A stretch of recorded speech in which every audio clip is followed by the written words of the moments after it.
Well, right, because all I would want to do in life, and John, I love you, but I think you're doing a hell of a job on your own. Mom, is take all the fucking pain away from you. Yeah. And lessen your load so you can smile more, and you can, like, when I see you with my kids and the amount and how happy you are with them and the giggles and the, you know what I mean? Like, it's not anymore that like I need you to watch them. I want you to, because it literally, there's like an article or something that grandparents watching their grandkids like makes them live longer. Like, really? I want you to live the longest possible life ever. Remember I sent you that meme? Mom, what are you going to do when I die? To me. And it's a picture of a casket and the girl saying scoot over trying to get in the casket. That's me. So if I can't do anything else to take your pain away, I at least want to help make your life a little bit happier. Welcome to Bear It All, the Kintsugi Chronicles, here on the I Am Not Okay channel, where we gather our broken pieces in search of gold.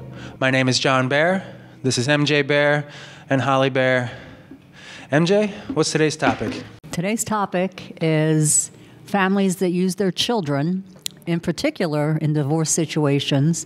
Children are being used as both messengers to deliver information from the parent, as well as informants. What's going on at your mother's house? What's going on at your father's house?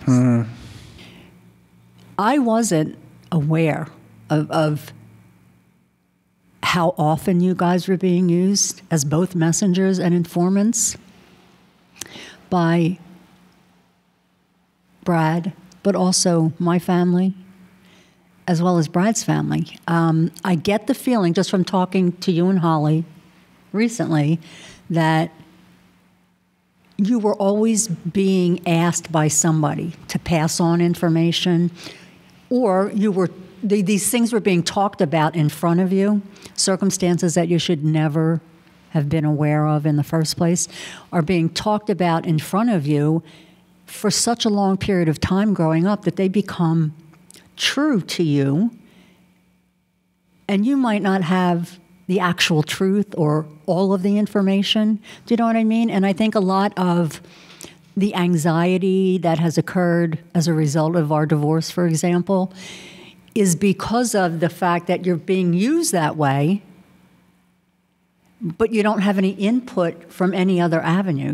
You don't know actually what happened. Correct. Yeah. Do you know what I mean? Mm-hmm. And do you feel as if you were used as informants or messengers? Were you always being put in a position of having to hand over information or find out information, or am I completely wrong on that? I've gotten asked a lot when I was younger and probably didn't realize like I was being an informant or whatever. Right, but like, hey, what's your mom doing, or what's your mom got going on? Is your mom doing okay? And like now it's like, now I know why you're asking, because you want to know. Basically, you just want to. You still want to. You want your cake and eat it too. You don't want to talk to the person, but you want to know all about their life. So yeah, growing up, I got a lot of, well, what's your mom doing? What's your, but specifically, I don't exactly remember what was being asked. It was just like, always, you were always a topic. So it seemed nonchalant, just making conversation. Yeah, I didn't realize, like, kind of, but I was probably the easiest one to get information out of, because I'm like, yeah, like, everything's great. Like, she's good. You didn't know any better. Right. Again, I'm the youngest of the three of us. Probably the easiest one to get information out of, because I'm like, oh, wow, that's nice. Someone's asking about my mom, So it's completely innocent on your part. I think so. Until I too. got probably older, and then it was like, well, what's your mom doing? Nothing. Like, then I started to put up a, like, not like a wall. Like, only certain information would get out. Like, when you got sick and things like that, I wouldn't broadcast it. I would be like, she's fine. Because now I know, like, what you're trying to do. But then now I'm like, yeah, she's great. Everything. She just painted her nails red. Like, like stuff like that. So probably innocent on my part, but also the easiest person to get information from, because I just willy-nilly. Yeah, I do remember it. I In the beginning, like if I'm looking back on it now with sort of like through the lens of John understanding how people work, it was definitely used as an informant. I was used as a little messenger to get information out of, like Holly said, like, what's your mom doing? But also, what's your dad doing? What's so-and-so aunt doing? What's the grandfather doing? Who like, there was, everybody, it seemed, on some level, wanted to have some kind of information about somebody else. And at least in our family, and I'm starting to learn in a lot of other families, there are people, like when you would tell the truth, like Holly as an innocent kid would be like, yeah, she's doing this and this and this, and then that truth starts getting used against you. That's when you start to like, what I remember was being a little liar, because it started to get used against me, because I would tell you something or dad something, and then somehow you'd get upset, and I felt the fallout from that. So I learned how to, oh, how's your mom doing? Oh, you know, whatever, good. Like, I learned to lie and not say the truth. And I learned how to work to get around that, because telling you guys the truth was getting me in trouble and getting me hurt. Honey, I didn't ask about Brad. Huh? I never asked about Brad.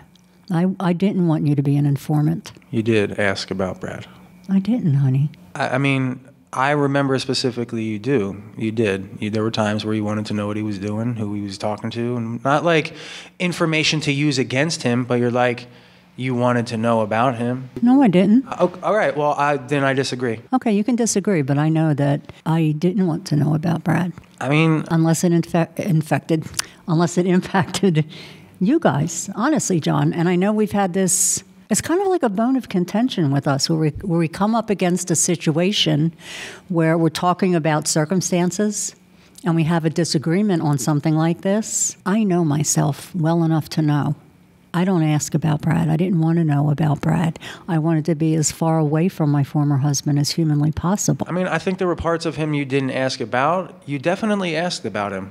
So I get what you're saying, but like, I remember you asking me, because you wanted to know what he was doing to us. Or if we inadvertently told you something that he had said to us, and you'd get upset about it. So like, that wasn't you asking about it, but there were times where even indirectly you would get upset, and I would learn how to lie to you about it because you got information about Dad. So maybe you think that you didn't ask me these things all the time. I know there were times you did, and maybe you weren't as conscious of it, or maybe you didn't ask directly, but you did. So that's what I remember, because I had to lie to you too. All right. Do you remember anything specific, though? I don't. I'm not trying to be stupid. It was situations. It was like when I was 13, 14, 15 years old, and yeah, Dad was on vacation or doing something like this, or he was doing something that you didn't think he should do, or like wasn't what a parent should be doing, or oh, that's possible. Hit me or something, but like you were in like full-on judgment of him. Yep. And you found out information about him. So maybe you didn't use me as a messenger. However, the information you got from me about him, you did use against me through your actions and your behavior. How? Because you would get upset right in front of us. You didn't know how to handle what was going on with him. I would get upset when he was hurting you. And like, I knew that, but then me being upset that telling you that he made me upset, and then you getting upset about it, that's where I learned to lie and stop telling you things. That's what I'm saying. Like, this information that you ended up getting hurt me. So I learned how to not give information out. I feel terrible that I hurt you, John. Oh, thank you for saying that. That's why we're kind of talking about this. So do you remember situations like that? Am I going nuts? Like, there was times where I know that like things came out like that like she probably wasn't like, oh, what's your dad doing? It wasn't those kind of things. Yeah, more like Dad asked us. Right. Mom wasn't a what's your dad doing? How's he doing? Sort of person. But yeah, I'm sure there were times where I'm like, oh, well, you know. Oop, that came out. Dad fucking, yeah, something slipped out. Oops. Yes, you would get upset. Not that you would get upset at us, but you would get upset for us. That's true. I think in our minds, you were getting upset at us. Yeah, right. Getting that and for slipping that out of our mouth. Yes. No, I really feel like a jackass. I'm sorry. Listen. How could you know? You're reacting to our, example. I don't know if this. I know. I feel bad. Like, oh, Dad smacked me or something, right? And you're like, what? Like you react instead of okay, yeah. Because That you're hearing is my kid got hurt, Yeah. or my kid is upset, Yeah. and now you're at the point of, all right, well, I'm going full force, Mom. Then yes, I have done that. Yeah, so I understand where you're coming from. I also understand what you're trying to say. So it's not that we were directly asked how you were, what you were doing, and Correct. things you were doing Correct. directly. Yes. Indirectly, we would say stuff to you like, hey, yeah, Dad kicked my stuffed animal down the step. You know what I mean? Like, but I would be like in tears, or Dad threw away something that I loved and I'm in tears. That you reacted because your kid's upset. Okay. So Yes, that's true. indirectly, you're then getting upset. Well, now you might have gone to Dad and been like, why the fuck did you ba ba ba ba ba? So then then it's coming full circle back to us. So we're thinking, oh shit, like we got to learn how to not say things. I think that's where we were. Exactly. It's exactly those kind of things. And I don't have necessarily specific, but it was always Dad did this to us or whatever. And it wasn't, but it would come back and you'd get upset about it. And then then we learned like things were like not, Yep, it was like ears were everywhere. So we learned, no, okay, Yeah. just so stuff it. Indirectly, yes, you would find out information and maybe not, you were reacting to what we were saying. Therefore, you're going to go to bat, right? Because you're a mom.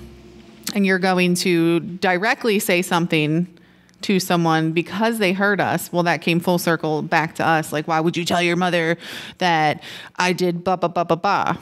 Not realizing, you know what I mean? Like, so that's, I think, what you were trying to say. Exactly. Not Right. like. So you weren't telling me he did this to hurt me, but just that in conversation he made me cry. Yeah, like, hey, Mom, I'm And I coming went, to you. "Ah." Right. Well, yeah, Okay, you were okay. reacting. You were, and I think even to this day, when I call you, and I did it a couple weeks ago, I call you crying, you get, what's the matter? What's wrong? What's wrong? What's wrong? And because your kid's upset, right? So That's true. you're reacting to my crying instead of being like, take a breath. Tell me what you know what I mean? Like, and I get it because I'm the same way. If my kid's crying, I'm not like thinking like, Rational. Yeah. So I understand, just maybe like what you were doing in the moment, but no, you didn't directly ever ask specific questions unless we came to you and said, hey, Dad's in the hospital. You would be like, okay, well, what's going on? But not necessarily to hold it against somebody, but to give us knowledge to maybe kind of calm us down. Yes, I remember doing that a lot, just to get information so that you can calm down. It's not, it's not life or death. It's just something that's. But yes, that's what I think John was getting the point across of, hey, See, I didn't understand that. Well, I guess I didn't either, and I wasn't able to articulate it. Yeah, And this is Holly good. This was is able good. to. So that's why we're literally talking about these things, guys. And here's a little side note for everybody. We say bear it all, the Kintsugi Chronicles. Well, Kintsugi is the Japanese art of putting back together something that's been broken with gold. And the gold was, I was attempting to say something. My mom wasn't able to hear what I was saying, but Holly heard it and was able to say that. And so for all of us, that's us like this little balm or this little salve, and that little fissure that we had can close a little bit now because like we actually understand each other a little bit. So I think that was actually a cool little Interlude segue. Not Needed to scripted. happen. Not Okay, scripted. Not that any of was- this is. No, it's not. What's he trying to say? What the fuck? I'm like, okay, all right, I got this. All right, he's trying to say this one. Okay, all right. And I know where she's coming from because she's a mom. So like, yeah. So that's not script. Like none of this is scripted, But guys. This is just off the straight cuff. from. But I understand John as an independent person, and I understand my mom as an independent person, and I understand that they're so similar, they're different. if that makes sense. Oh, we're like sand in each other's bathing suit, aren't we? Yes, you are. So a lot of the times, like if I sit here and you guys are talking about something and you're getting heated and she's like, I'm listening because I'm like, all right, someone's trying to say something here. And sometimes you need that. You need that person to be like, listen. The different perspective. Right? And I'm sure me and John have gone at it before and mom's been like, listen. Right? And same thing, me and mom, and you're like, yo. Yeah, who do you call when you're upset? But that's, yeah. No, I totally get that. And I'm glad that I really actually love that that's part of like our podcast here is when people watch or they listen, they can see us like working through these things real time because we really don't have it all figured out. We're not attempting to show that we do have it all figured out. And in reality, what these conversations are for is for us to get each other's perspective. But then when we understand each other's perspective, it's like, oh, now I understand them even more now that doesn't come back up as much. Even in the next conversation, it's kind of like, no, let me back off of that a little bit. What's she actually trying to say? And even though you could sense that I was getting heated because you knew it, that was a lot less heated than John gets. Because I was like, oh yeah, I could just your voice gets a certain tone to it, and I'm like, oh shit. All right, let me, and then hers is, but so does she. You get higher, she gets lower. And that's not normal for me. So then I'm like, so. Do you think we're a lot alike? I mean, I think we have similar characteristics, absolutely. And approaches? In some things? In some things. And some things not, though. Like, really, like. Yeah, that's true, too. You guys are fire sign? Scorpios are fire? Water. You're water? Yeah. And what's a Cancer? Water. Is it? Mm-hmm. Yeah, it's a crab. There's something where you guys are like... you two are stingers. We something, sting, and I'm like the. Yeah, you have a little less of that, edge. And maybe some of it's we have some edge to us, and maybe some like of Scorpios are very like hard and passionate, and just very. You're gonna speak your fucking mind. Where Cancers are like emotional and sensitive, and like so. I kind of like am the even outer. Totally, and. I think life needs those kinds of energies. The balance, right. Do you have a partner that's probably a little opposite of your energy? He's a Taurus, and like a bull too. Bull, so they're stubborn, right? And it just, and I have a Gemini, a twin, kind of all over the place, and it's like, oh, what the fuck is this? But like at the same time, it's like, okay, that's a interesting energy. Let's kind of like we're doing here. You're not wrong for thinking how you think. I'm not wrong for thinking how I think. Yes. How do we merge those things? How do we bring our nines together? What is it that you're trying to say? What is it that she's trying to say? Is this was the thing you're trying to say? And so it seems like a lot of therapy session and stuff. It's almost like dissecting it. Like once you're hearing, and I mean, I'm sure everybody watching has had those moments where it's only the two of you and you're heated and it's like, all right, well, fuck you, see you tomorrow sort of thing. Right. Or then you get a phone call from one and then, oh, here comes that phone call from the other one and you're like, shit. So I'm hearing what you're saying. I'm hearing what you're saying. I'm trying to put it, and this could be you and me, and because mom pissed me off or whatever. Right. Or you and her because I pissed her off. Like, you know what I mean? Like, we could hear what the other one's saying because we're not in it. Right, and less emotion. Correct. And you're able to kind of logically dissect, wow, what's going on here? Which I think is a cool segue real quick. When people say, like, just take the emotion out of it. Just take the emotion out of it and just think about it. And it's like, well, maybe what we really actually need to do is, like, learn how to regulate our emotion so we can have a healthy conversation and not get pissed off all the time. I think for us, these healthy conversations, we're seeing, like, we don't have it all figured out. So, like, when we're talking and she's talking and you're talking, we're bringing our old stuff to the table. And then, like, through these experiences, being able to sift through the feelings, right? So, like, that the emotions are acknowledged, which is a big thing. Like, they should be felt. Yeah. And, like, I shouldn't tell you, Holly, shut up. Just, like, turn your feelings off. That's like a horrible thing to say. Like, you need to feel what you feel, and you should be able to have the space to feel what you feel. And then when you're able to kind of not settle down and relax, but to regulate and be present, then you can say what you need to say. Right. Yeah. I don't know how to say what I feel most of the time. Well, this is okay. Why? You know what I mean? Like, why? Do you know why? Can you dig into it? Like, it's the way I was raised. All right. So feeling anything other than what you're told to feel. You're not unhappy, you're happy. If you think you're unhappy, I'll give you something to be unhappy about. Okay. Expressing true emotion. When a little kid gets angry, what do? They get angry. Yeah. Right? They do their little kid thing. They kick their feet. As you get older, we don't kick our feet. We don't throw ourselves on the floor. But there are times in everyone's life where we get angry, justifiably angry. There's nothing wrong with expressing that justifiable anger. But when you can't do that, and those feelings, every one of them, they don't go away. They circulate through your body, and eventually all of the anger that you can't express to the people with whom you're angry, right, builds up, and boom, you explode. Yep. And that's what happened in my family. We could not express anything other than what the parents wanted us to express. Remember, I grew up in a world where we were completely cloistered. And when I say cloistered, I mean the only outside influences were television, which was rare, and mostly cartoons when we were little. Everything else in life is controlled by your parents, from how you feel, to what you eat, to what you wear, to who you are. And there was no other alternative. There was no other game in town.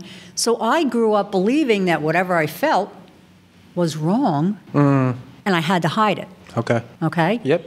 And I've been doing that all my life. I'm completely aware of the fact that I've been doing that all my life. Most of these things, as I said before, I haven't talked to anybody about. Yeah, I'm angry. I mean, let's face it. There is anger here. I'm not ashamed of being angry. I'm ashamed of not dealing with it as it was happening. But did you have the tools? No, I didn't have the tools. I didn't have the vocabulary, but I'm still ashamed of it. Do you know what I mean? She stuffed it down. I do. I think that's something that I would love you to segue. Just don't hang on to the shame. Well, no, that's what I'm trying to do here. Gotcha. Is we're talking about these things that we've never talked about before. Right. So, yeah, I'm going to come across as angry at times, because I am angry at times. There are times I'm actually happy. One of the things I found since we started just talking here, I feel more hopeful about life in general than I have, and I can't tell you how long. There's always this undercurrent that we have more to say to each other, but we never took the time to do it, right? Well, yeah, I mean, it's I mean, together. Yeah, it's hard.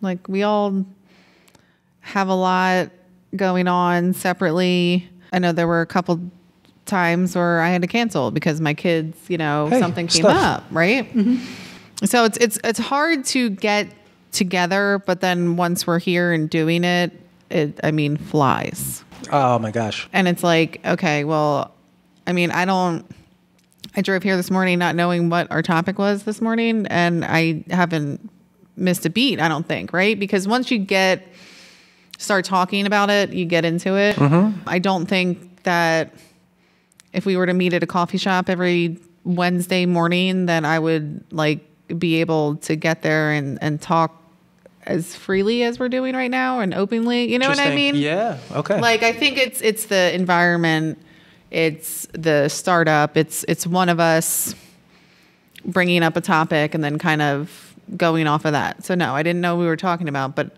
since we're very good at improv. It just rolls, right? Yeah. We're all very good at improv. It's been our whole lives. We've had to learn how to kind of roll with it, and this is going, go with the left. Oh, he zigged when I zagged, so I got to do this. And no, I think you're right about that. And I am sorry, John. Thanks, Mom. I honestly didn't understand that. I didn't. Okay, and I'm glad that I said it. I'm glad that I didn't back down there and was able to express it. You shouldn't have to back down when you have something to say. But able to express it in a way that then you could hear. Right. Just get mad at you for Mom, you're not listening to me. Well, and then Holly was able to help be well, John's saying this and Mom was saying this. Oh, all right. Now the emotions Dr. Holly's here. It's okay. Hey, I think, that's, we need that, connect those little dots. I'm sorry to you too, baby. Again, I think we were. I was talking to Mom last night about just a bunch of different stuff, actually, because I call her every night on my way home from work, because that's who I call. Yeah, every night. Your people. Yeah, and I was just talking to her, and I was like, she's like, I still I guess she thinks there's like a formula to my 0 fucks given. Right. Oh, okay. So, because Yeah. she's like, Holly, like, and mom is very passionate and she's very, very hurt by things that happened in her life. Right. And I think you are too. And you're funneling through, and not saying that I'm not, but I've seen her go through so much. And I was talking to her about this last night. Like, there's not many people in our immediate family or in like my life, with the exception of my kids and Phil, but like mom, you, that I would like literally run somebody over with, right? Or run somebody over like for whatever I'm trying to say. And I was just telling her last night, I was like, look, mom, like you've been through so much hurt and I can see it. And I know the amount that I'm willing to deal with. And if it's getting me to a point where I'm hurt and I'm upset and you're like literally sucking the life out of me, fuck it. I'm done. I don't care anymore. Because I said something and I was like, hey, like I know you don't really believe me, but I really don't care. And I don't mean that like I don't care about you guys. I mean that I don't care about that situation or this situation. Yeah. Because I'm not going to give it my energy. Yeah. But like going back to what mom said, that's what she knew. That's how she grew up. She was told how to feel this and this and this. She gave us the freedom to feel how we felt. You, me, and Tony. We're all very different people. Similar. We got along very well as brothers and sisters, but she gave us the freedom to feel. But I've seen the hurt she's gone through. I've seen the hurt you've gone through, right? And there's certain things that I'm not willing to let get to me to affect me for the rest of my life. Then that's a plus. That is a huge plus. It is. So that's why when I'm like, sometimes I could be sitting here and just kind of like not as engaging as much. One, because I'm listening. I'm trying to understand the two of you, right? Yeah. And understand where you're coming from. But two, it's like I'm not going to let things suck up my energy because I have this much, right? And this is for my kids and this is for my household and whatever. And this is for my mental. And once it's out, it's out. Yeah. So it was just funny because mom just laughed last night when I was like, I know you don't believe me, but I don't give a fuck. Yeah. And she's like, I know. And I just don't. And I'm like, there's no formula. Yeah. It's unfortunately the product of watching you be hurt. That's not your whole unfortunate, life. though. I mean, well, right. Because all I would want to do in life, and John, I love you, but I think you're doing a hell of a job on your own. Mom, is take all the fucking pain away from you. Yeah.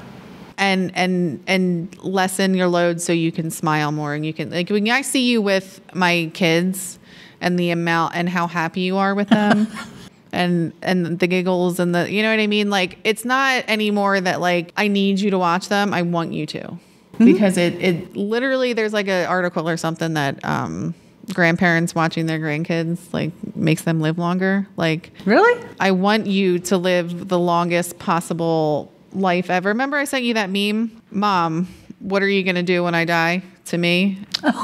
And it's a picture of a casket and the girl saying, scoot over, trying to get in the casket. That's me. So if I can't do anything else to take your pain away, I at least want to help make your life a little bit happier. Thank you for making it this far in our show. If you're feeling overwhelmed, that's okay. Just know that you're not alone, that we're here with you. Then we're going to work through this together. If you need some help or assistance, dial 988 or head over to our website, www.iamnotok.com, www.iamnotok.com for a space where you can breathe. And if you want to send us an email and let us know how you're doing, we can get back to you as soon as we can and make sure that you're on the right path. Now, back to the show. here's the way I look at that, Holly and John. Going through what I went through happened. Nobody can undo what's happened in the past. When you take what I've been through and spin it into gold, both of you, and you go forward in a better position because of what you've witnessed or what you've gone through with me, to me, that's the biggest plus here. I can't I'm never going to fix all my shit, okay?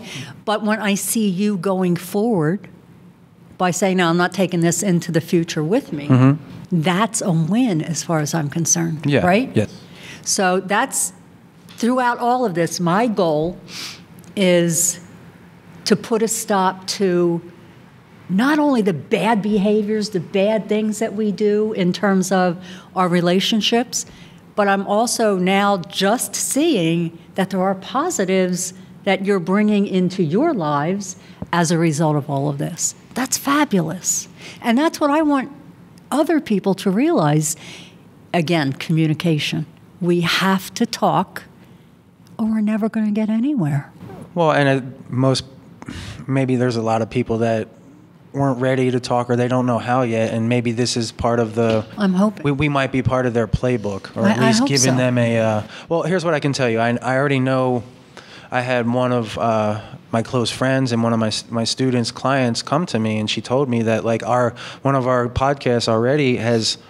She had a rough upbringing. I won't tell her story. She'll tell her story at some point. But, you know, she was pregnant at 11, and...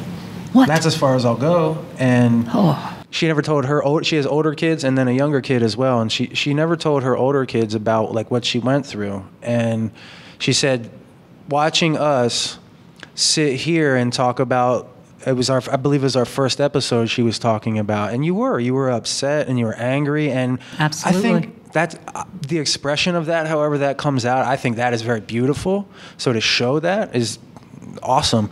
But she said, you know, it inspired me to I'm going to have them all come over and I'm going to tell them this story because it's important that they know where they came from, what I went through, and maybe why I was how I was when they were growing up. I mean, oh my God, that's awesome. How can you put a fucking price on that? You can't. Yeah, there's nothing worse than like losing a loved one unexpectedly or expectedly, you know, sick, whatever, and then finding out all of this when it's too late, you know? Yes, absolutely. So it's a huge thing. I'm glad we were able to reach her and get her to at least take the steps to get to the point of being able to talk with her kids and let them know what was going on. Yeah. That's pretty cool. Well, I'll be honest. What kept me from talking, well, when you were little, I wasn't going to bring any of this to you. No child should have to be made to make a choice about their parent. Nobody should alienate parents from children, and that's what I believe was happening in this family. And it happened in my generation. It happened in my parents' generation, where the only thing that seems to bring these families together is a common enemy. If they have somebody to pile up on, that's what brings them together. When there's good things that happen in a family, what do these people do? Somebody comes in and tries to shoot you down.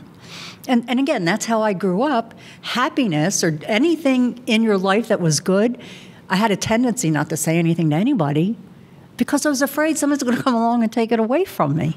Okay. Or shit on it. There's so much shame in all of this. Yeah.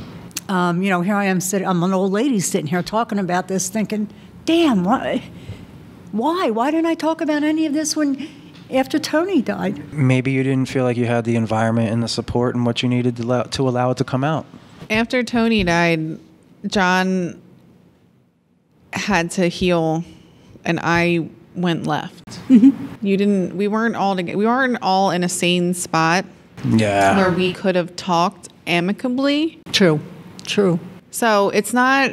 One of the things that I hope you can understand, and as we go through this longer, is that you can't keep asking yourself, why didn't I do this and why didn't I do that? Because we wouldn't then be here doing what we're doing at this moment. You know what I mean? Like, if you wonder why you didn't do what you did or what you were supposed to do then or what you thought you were supposed to do then, you're going to be wondering that the rest of your life.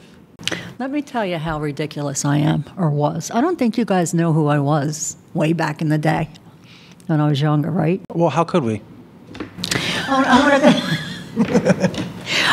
want to tell you, I grew up and through most of my adulthood, until after I got a divorce, believed I had no right to stand up for myself against anyone. Now I'm talking my father, the police chief, my mother, my sisters, my husband, my in-laws. Things would happen in my household. When I had Tony, for example, Brad decided he needed his mom to come stay after I brought Tony home from the hospital. Nobody asked me about any of it. It just, Brad made the decision, and Leela was coming to stay for a week. I didn't believe I had a right to say, I don't want anybody here but my husband and my family. I didn't believe I had the right. I was such a coward back then. That was your platform. That was how you were told to act. Right. But what I'm saying is, if I had had more courage back then, I would have stood up to Leela. And I said, hold on. You're not doing this in my house. You know how Leela would be talking to Brad, right? Sure. When I brought Tony home from the hospital, she would be there with me during the day. You were at daycare, it was me, Tony, and Leela. And for some reason, I did something during the day that would irritate her. And she wouldn't say anything to me. She'd wait for Brad to come home. Yeah. She'd make dinner. She'd tell Brad. And next thing I know, he's barreling into the living room, slamming the front door, breaking glass, have the newborn, I'm feeding him. And I don't even know what the hell happened. I didn't think I had a right to say, wait a minute, what are you doing? Talk about information being used against you. Right. But if I had said something, maybe Leela wouldn't have done that to you. Maybe you're right. What my mind then goes to, you're like, well, if I had had the courage, why do you feel you didn't have the courage? Because I didn't do anything. Were you shown to be courageous? Were you taught to be courageous? No, Were you in an Did you environment know- that allowed it? Did you know the definition? No, but I had children at that point. I should have. Okay, but look at the product that you created in your children because of the courage that you thought you didn't have. You got up and you left. Courageous. Okay? You left an abusive relationship. You know what that taught me? If a man lays his motherfucking hands on me, I'm going to punch back and I'm leaving. Right? Courage. That's what you taught me. Okay? You taught John to stand up on his own 2 feet and tell whoever that is in his face to fuck off. That's courageous. I know you feel like you didn't, and I'm not trying to tell you how to feel right now, Mom. But I know you're you not telling me how to feel. Wow. It's huge, right? You think all the things that you think you didn't do, you did. It just didn't come out as, well, I didn't stop it right in that moment. Well, if you would have stopped it right in that moment, Mom, you might have been dead. And you never would have had me. And I mean, come on. Then we're all screwed. Right. The biggest present ever. Thanks. Our baby. I have to say that now. Yeah, seriously, Yes, in the moment, Mom, I know. It's you're like, why didn't I stop it here and why didn't go ahead. Sorry. Well, no. But she said earlier, she's like, I didn't know how to feel. Right. But she still did the courageous action. Correct. So she didn't know, like, somewhere in there, her body knew, like, yo, this is what you got to do. She didn't know how to, like, articulate that, but did it. And now you can look back and put words to it because it was survival mode. So I think that's a big part of it is you were just like literally like in survival all the time that like most people, and we have a lot of people in our world that live without their basic needs met, and we're talking emotional needs, physical needs, shelter, food, all of that matters, and all of that in your environment then totals up to who you become and your identity, especially when you're young and in your formative years like you were. I'm a huge believer in, I like all the word things. Like what? The live, laugh, love. Oh, right. The believe. All the things that Mom was like, the word things. The encouraging signs. All the things that say things that are like obvious. Nice little platitudes. Like utensils for your, like, Holly, we all know these are utensils. I know, but like, I don't know why, I just do. But Mom's always like. You've always been that way. Always, right?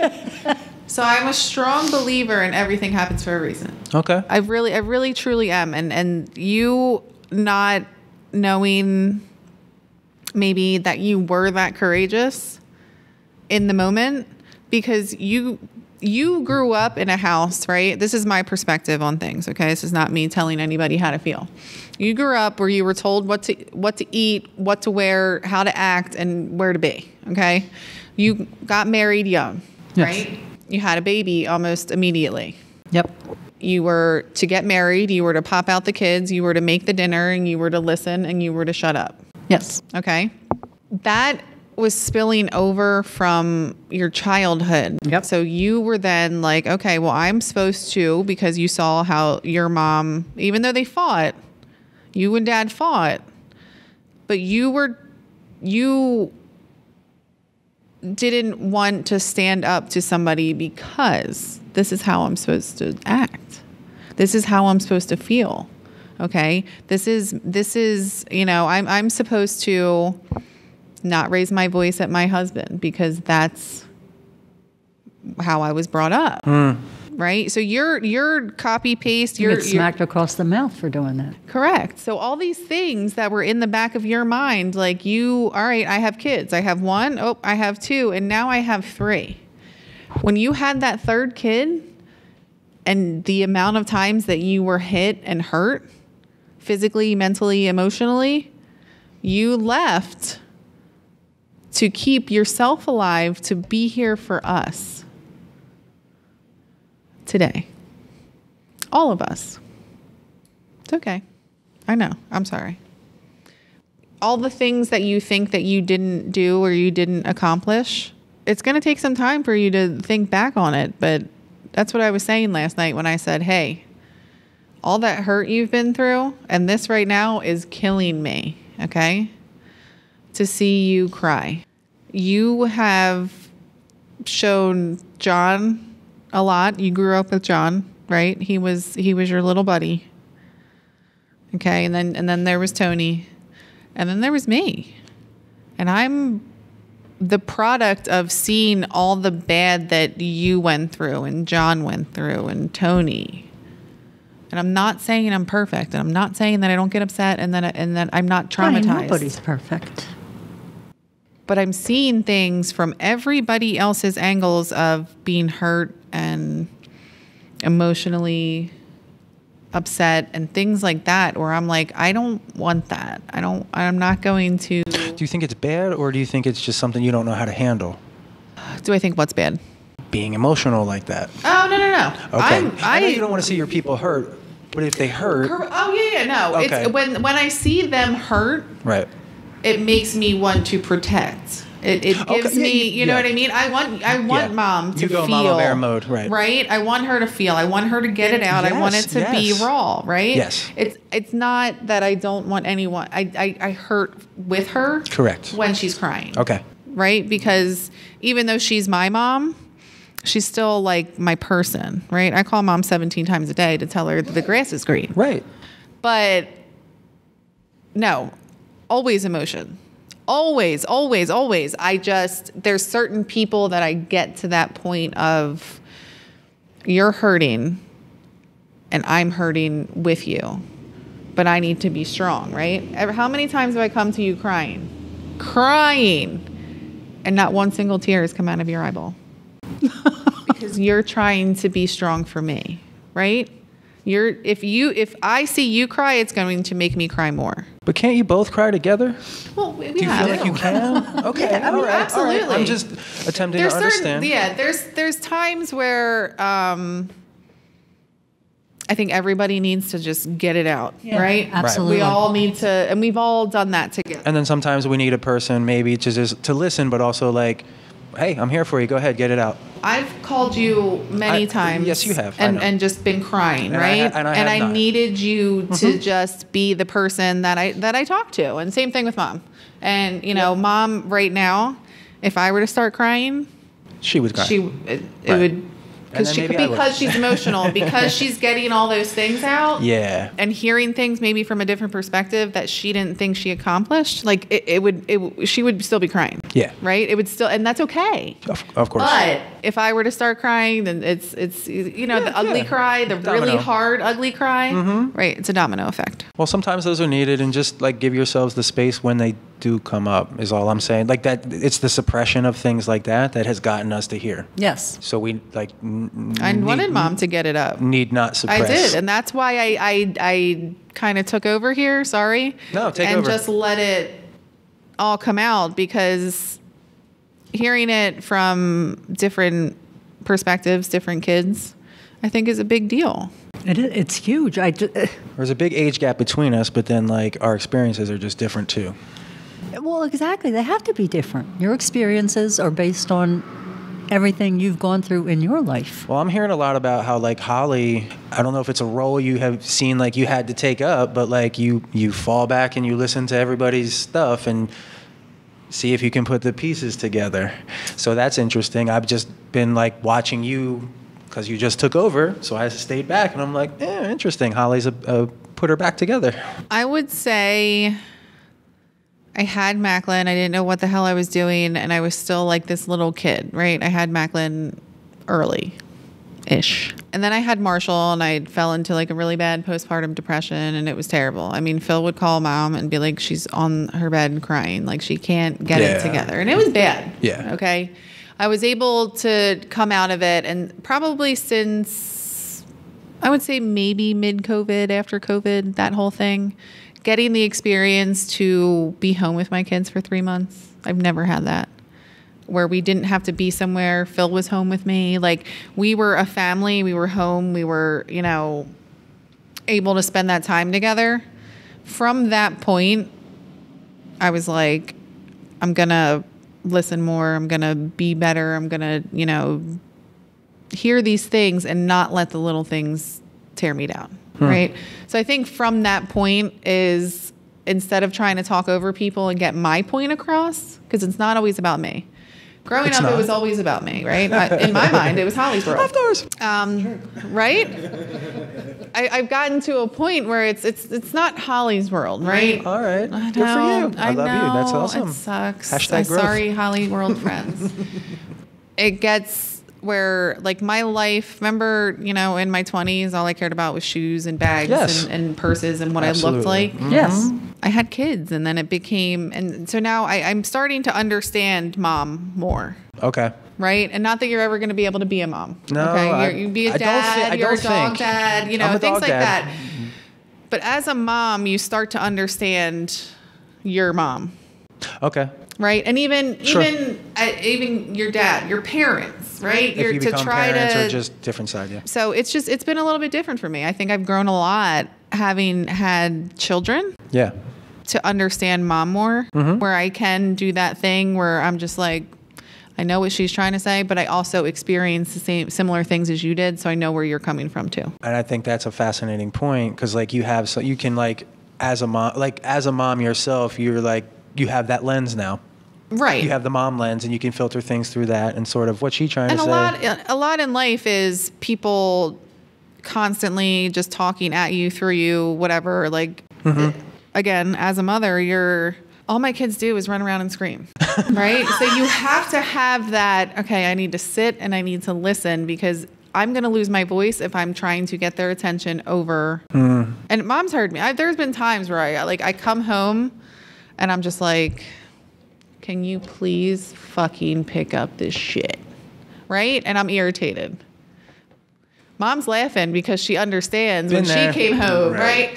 So don't put stuff in the sink. Right. Remember? Right. So it's different, and it's taken a lot, right? Like, I never thought I would get to this point. I always thought I would be me. But now it's just, it's kids, and it's growing for them, because I'm not perfect, because I do freak out, because I didn't know what I was doing with Macklin, and maybe Mom didn't know exactly what she was doing with you because she was young, right? So you were her buddy, Macklin's my buddy. Yep. Whereas I kind of I understood a little bit more with Marshall. She understood a little bit more with Tony. And you. And then by the time she got to me, it was just like, get on with the kid. Right? She's like, I'm good. So point being, even though, and there's like certain things that you're telling me, like, oh, I'm watching you grow. And oh my God, like I never thought you would be the one to figure this out and tell us what we were feeling or how the other one was feeling. Wow, okay. It's crazy to me, right? Interesting. All right, yeah. But me telling mom that she wasn't a coward and she was courageous would never have come up, and she never would have realized that what she did for us and that she was courageous. I think mom is the bravest person I've ever met in my life. Mm-hmm. She doesn't feel like that. Yeah. But that's how I see her. No, and that... So it's crazy to see how other people view you through situations. I think it's great. I love it.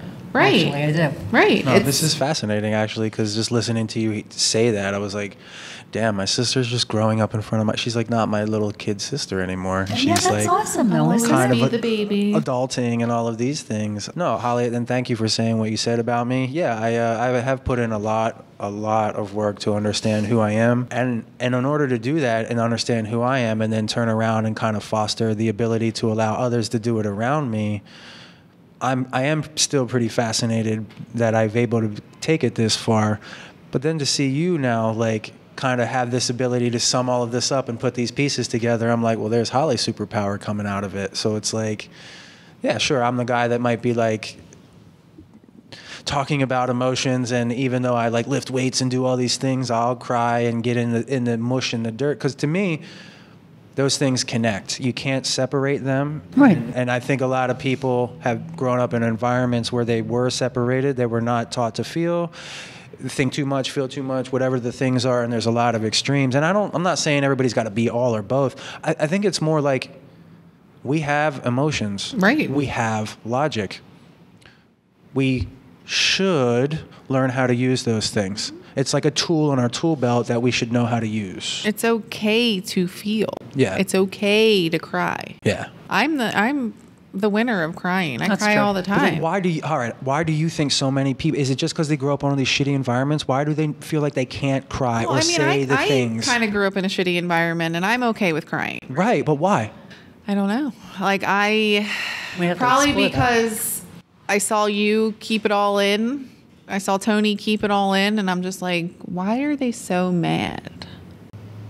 But how did you know that like crying was the answer?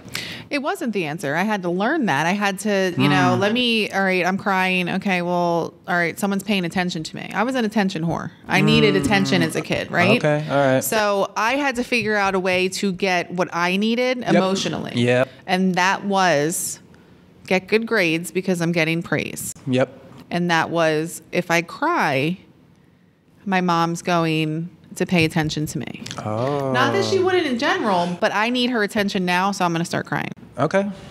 Where, or like you would get angry or Tony would get angry or something, where you're getting attention, good or bad. Bingo. Yep. Right? Yep. So needs. That's how I got my attention, and what I needed or felt like I needed at that time. I always cried. Gotcha. Right? I was the baby. I, was the one to get the things I needed. I didn't know what I was doing. I was just, okay, I'm crying. So, okay, well, I'm getting attention now. All right, well, that's my defense mechanism. Okay. Defense mechanism. Gotcha. That's amazing to me. I was the complete opposite growing up. I didn't want attention. I didn't want anybody to notice me. I wanted to be as far in the corner as possible. And you also were the third kid like she was, but you weren't the last kid, so you weren't the baby. Right. I was. There's some of those middle dynamics child. too. Like you were in the middle, like Tony more like that kind of plays. That's right. But maybe you made a decision that getting attention was bad or something, or I don't know. Correct. Whatever. Like Holly made a Attention decision was bad. to get attention. It was bad. Yeah. Why? Why was it bad? The only reason you got attention is when you were doing something wrong. And you were and you getting didn't your want ass that, beat or Right. something. So I'm hanging out in the You back. learned to be a wallflower. Her defense mechanism was, Shut if down. I get this attention, I'm gonna get my ass kicked. Exactly. Right? Exactly. And I think you were more introverted growing up. Because also I was associated attention as something negative.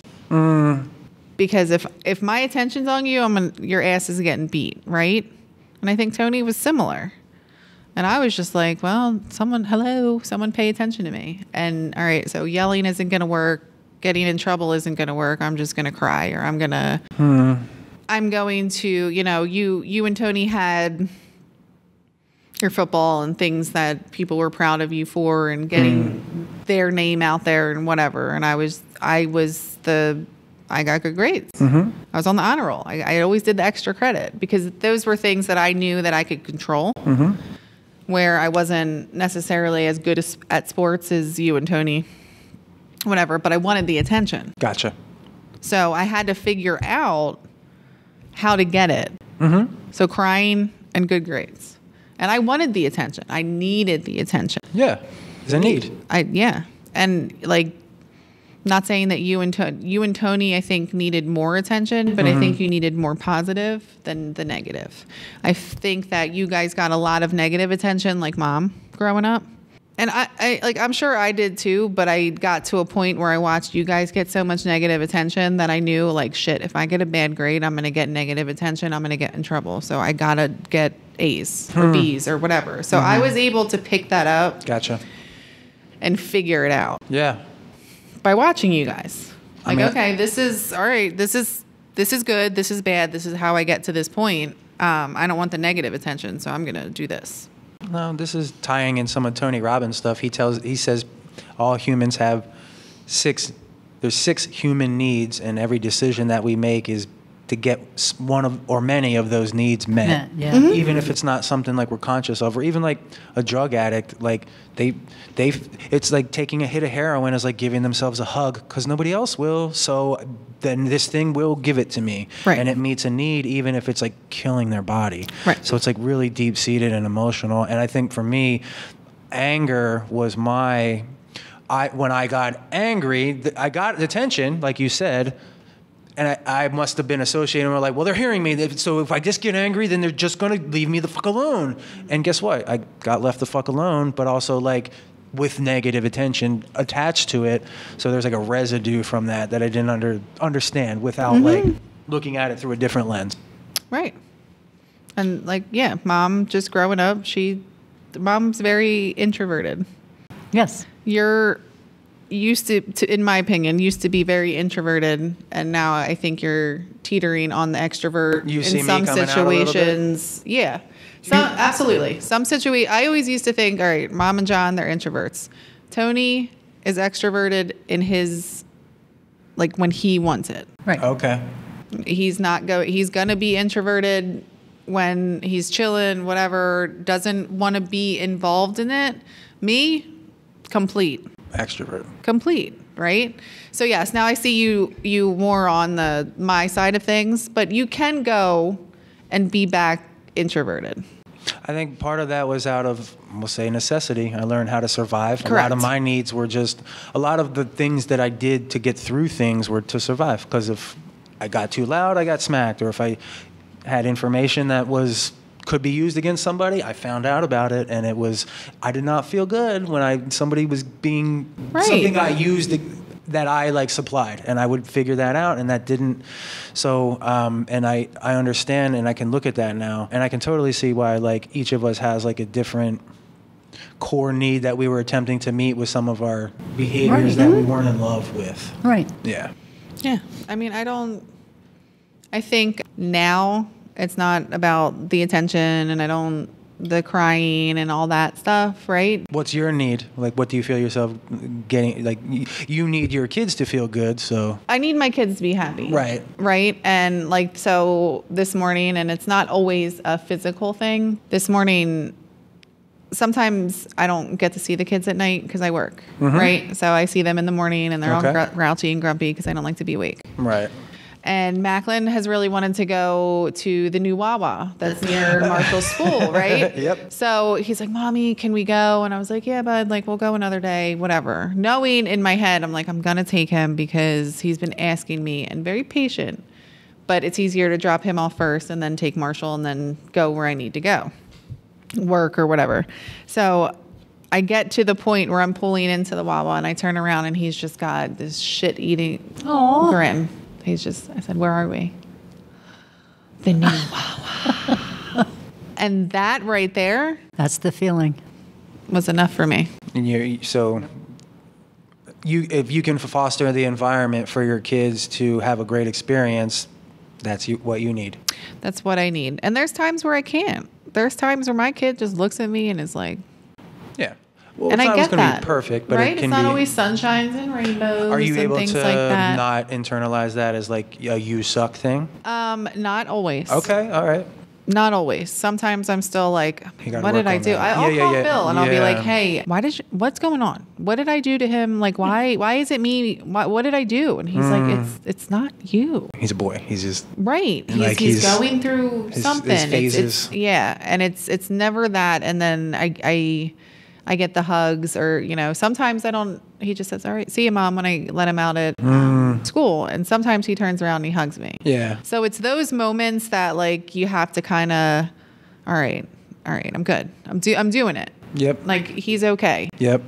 But it's not anymore as long as my kid has a roof over his head and is fed, then he's good. No, Okay. it's being there for him, both of them, physically and emotionally. In their moment. And I know having mom there or when their dad's there with them,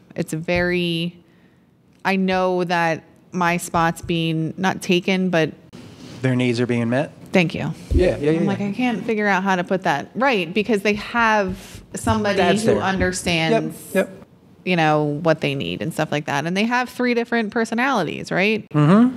Between me, mom, and Phil, right? So it's very... Well, and that takes the village. Like they should see Sure all these does. different. That helps them kind of really the sounding boards of who they are. Well, mom's not the same as dad is not the same as my mom. I guess I can be who I am. Like, And they are, and they're like, all... But they know who...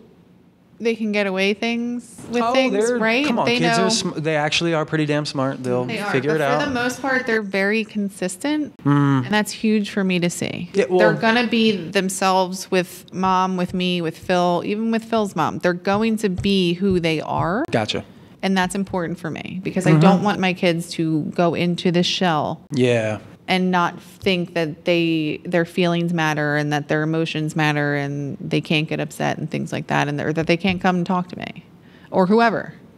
So that's really important for me. So that is one of my biggest needs, is to make sure that my kids are happy. I mean, I think that's fascinating because you're learning through what our family went through and applying it to your family moving forward. I think that's exactly why we're doing this, and exactly what we could hope for people is like, let's maybe just not perpetuate the same things, especially if they're destructive and rolling downhill and breaking things and hurting others, really. I think a big part of that right now, for me anyway, is the fact that I didn't know these things. So I'm learning about my kids, even at this age, your ages, I'm learning who you are all over again. Yeah, you are actually. We're not like we're your kids, and we're also like you're adults with our people. own lives and Right, people, right. and we have all these thoughts and experiences that we haven't talked about together, let alone years between that, which is I never more talked experiences. about these with anybody. Like, I never did this in my family. Well, I'm not necessarily sure a lot of families do this. I'm not saying we're unique in the first ones. I'm just saying we've gotten to a point where we know we needed to talk together. Yeah. I think the cameras and the microphones for us keeps us honest. We're not the kind of people that lie. We're not going to lie to you if we saw you on the streets. So we're not going to lie right here while we talk about this.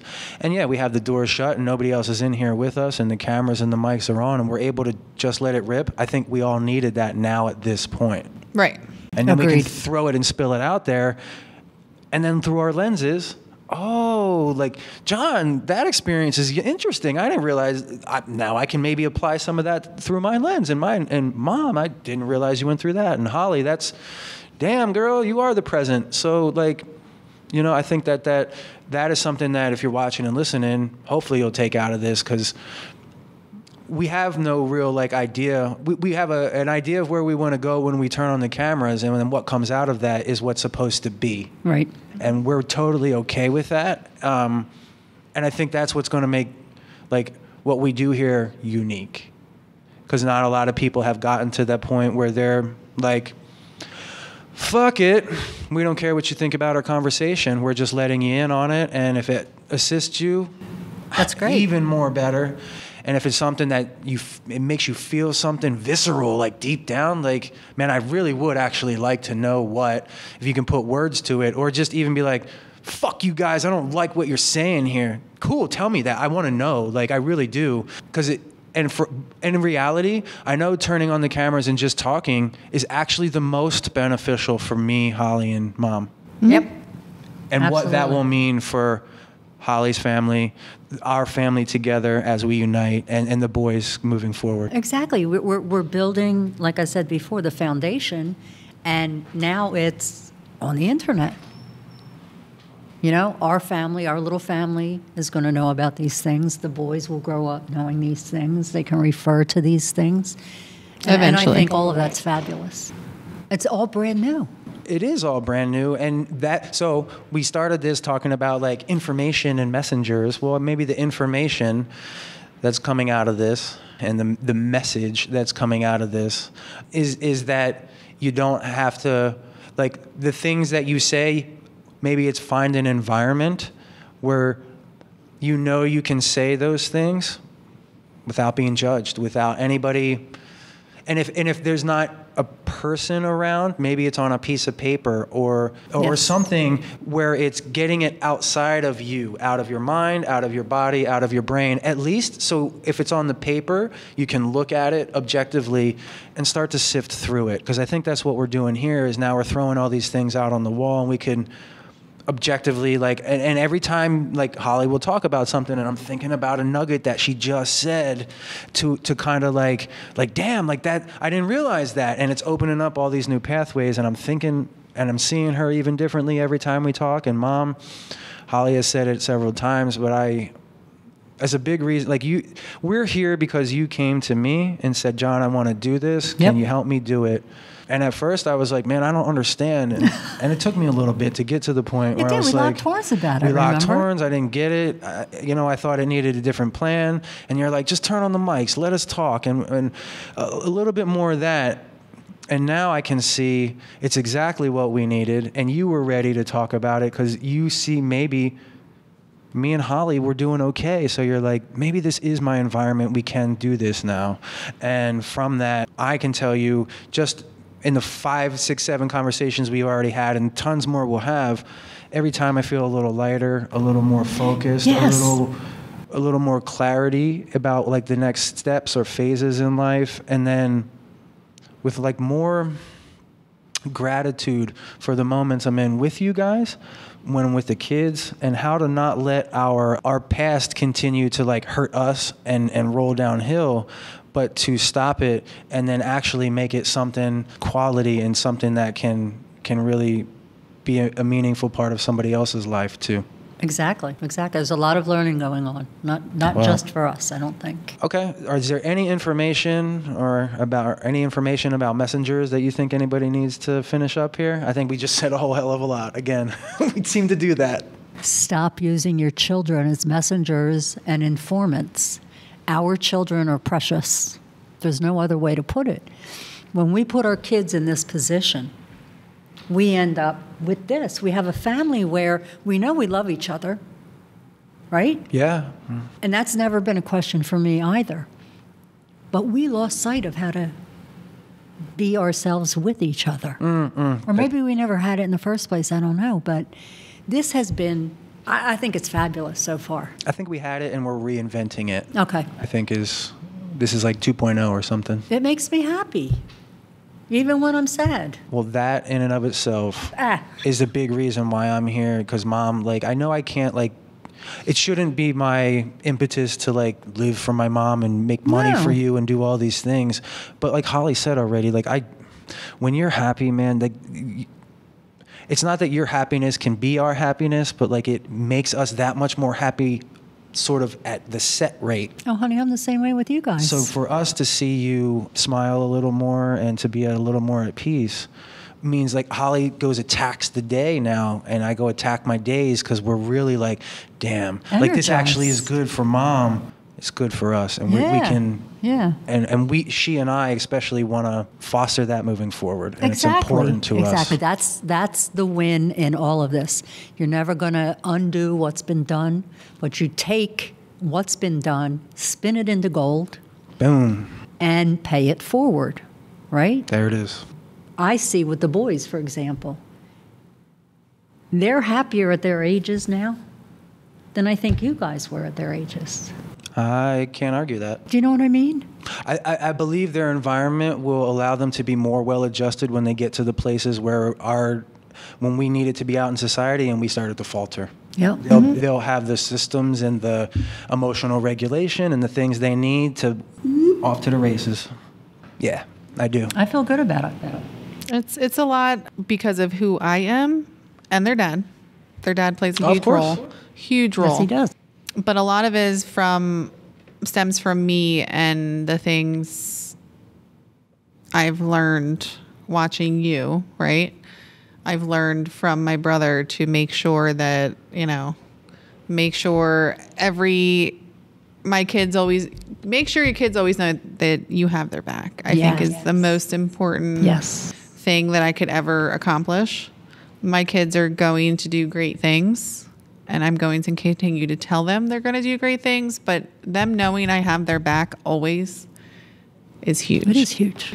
And I always knew Mom had my back.